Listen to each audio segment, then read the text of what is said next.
Hi, it's me again with Corel Draw Tips and Tricks, and I'm going to show you how to get some free macros.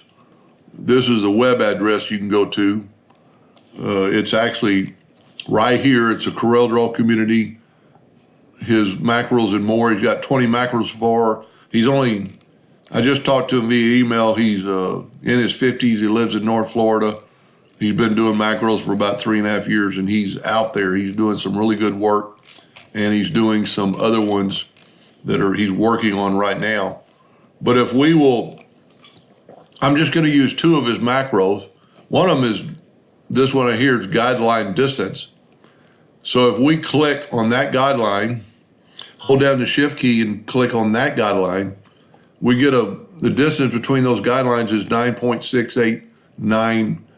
And you can click on here and make your decimal places less. But if you'll look at that, and then we'll look at the size of the rectangle, it's 6.989. So it's measuring the distance between those two. The other one is the offset, which is pretty cool, I think. If you wanted to, let me zoom in here a little bit.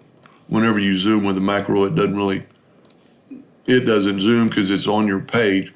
But if we wanted to take this line right here and snap it to there, take this guideline and snap it to there, take this one. And on this one, I'm not even using a guideline. I'm just using a 2-point line, so it works with both.